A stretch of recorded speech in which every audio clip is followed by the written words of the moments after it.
So what's up, YouTube? Moto Mike 805 here, and I think we're finally finished with the garage. If I remember, I'll put a picture of what it looks like now with the bikes in here. But if you remember before, all kinds of stuff along the sides, hanging from here and there, and it was pretty crammed in the garage. So got to kind of organize a lot of the stuff over in storage, and I think we're pretty much done now. So I decided I'm gonna go for a short little ride, cool off a little bit, and hit the wind. But anyways, don't forget, hit that subscribe button, hit that thumbs up, and comment and share. Oh, I'm out of breath. We'll get going right after this.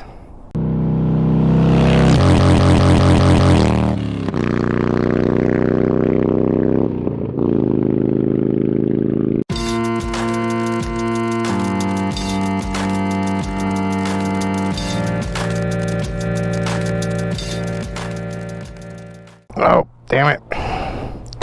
Forgot the keys. I used to always leave all the keys in the bikes, but that's something else we did now. I got all my keys for all the bikes and the cars right here. Yeah, I'm just gonna go. So what's happening, YouTube?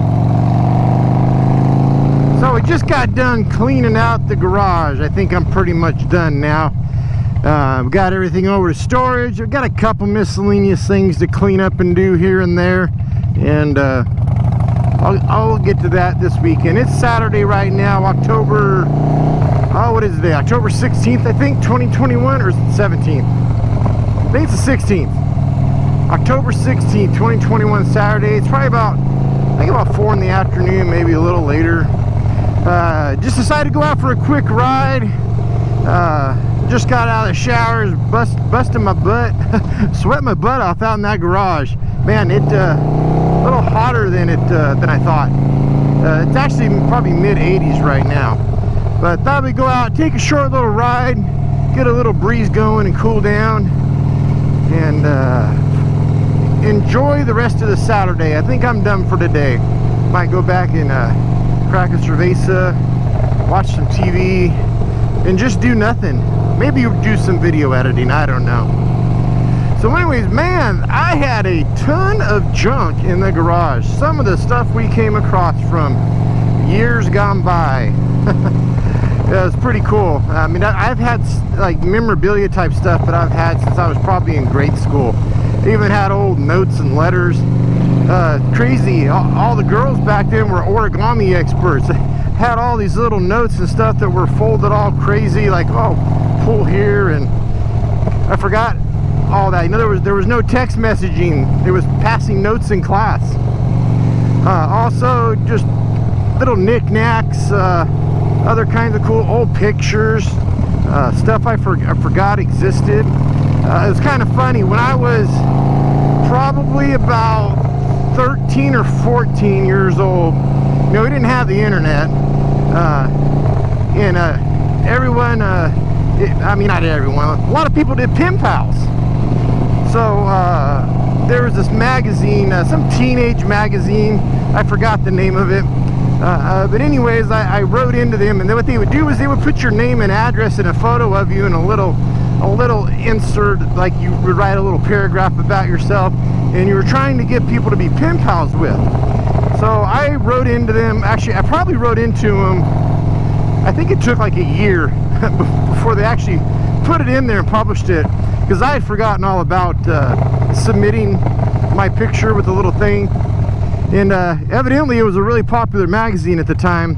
I remember all of a sudden one day I go out to the mailbox and there's like hundreds of letters in there for me. I'm like this big thick rubber band around them, and I was kind of tripping out. And then, you know, after opening and reading it, I remember, then of course, you know, I had to run to the store and buy a couple copies of that magazine, and sure enough, there I was with my picture as a kid and a little article I wrote, and my address was in there.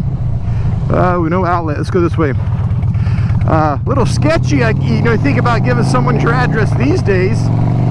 But what was insane is every day I was getting hundreds of letters from around the country, some from around the world. And I remember when we moved out of that house, I threw away probably like 5 big hefty bags full of letters that I'd never opened because I just never had the time. I mean, the amount of mail I got from that was insane.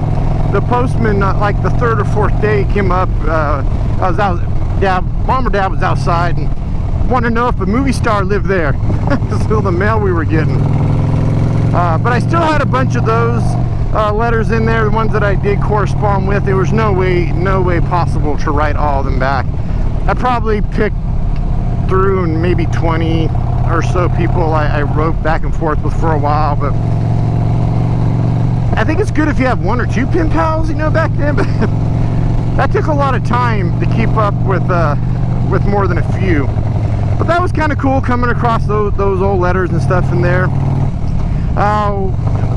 Another thing, we got the dining room all cleaned up now, and I got all the desk and the bookshelves and all the crap out of there. It's completely empty, so we ordered a new dining room table today. So we're finally going to actually have a dining room table in the dining room. So we'll be able to eat at a dining table, kitchen table, instead of the coffee table. But some of the things I found in there too. Do any of you ever get those gift cards, like Visa, MasterCard gift cards, you know, $20, $50, $100?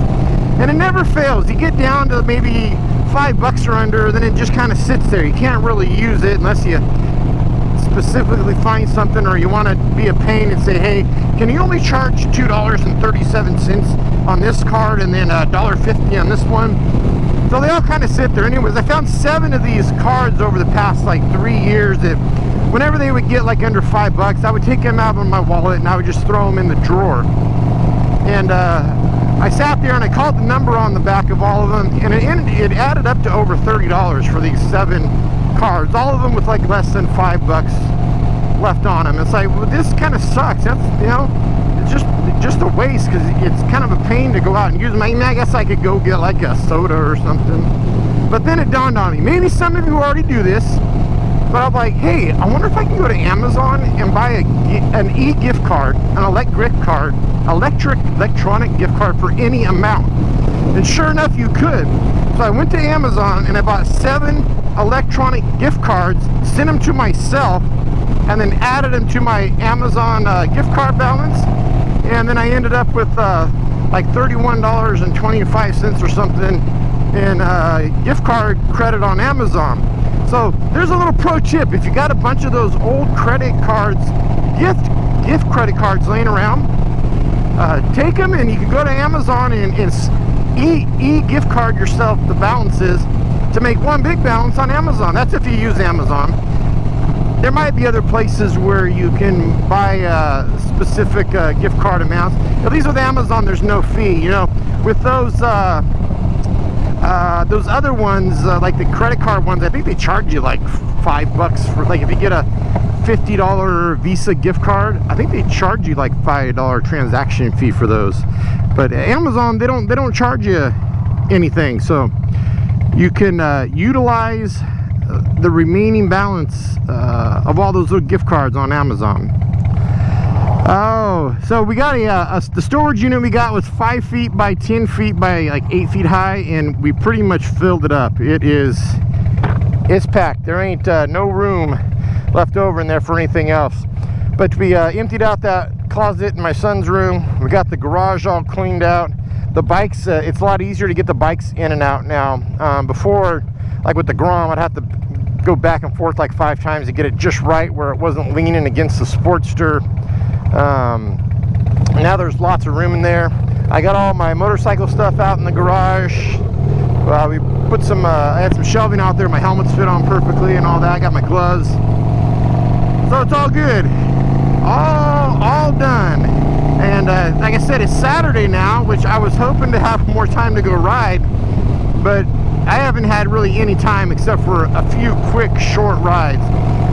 And today we took out Jolene, took out the old trusty Dyna, because I haven't been on, I don't know, last time I recorded one with Jolene, probably a few weeks ago. I think I've gotten better at rotating each of the bikes and not doing the same bike 2 videos in a row. Except one of the days that we were working on the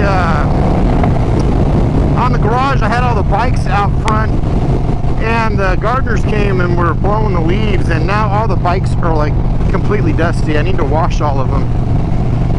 Typically whenever I wash my bikes, I use like a detailing spray. I don't really use the hose and water, hose and, you know, soap. Here, I did it kind of one time when we first moved in, and the water is so hard here. The spots that you can't hit with the towel to dry, it left water spots all over. So anyone have any recommendations for washing your bike somewhere where you got really hard water? I guess I could go, I know the pressure, like the car washes where you wash it yourself, they have those spray, pressurized sprayers. There's a spot-free rinse option on there. I wonder if that is soft water, so you don't leave water spots all over. Maybe I'll go try that.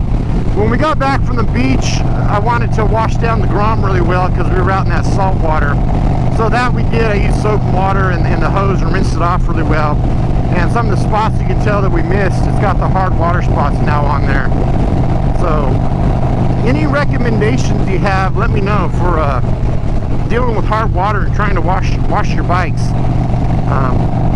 It's just those, you know, if you dry the water off, it's fine, but there's sometimes it's hard to get spots where you might miss drying a spot and then you end up with water spots.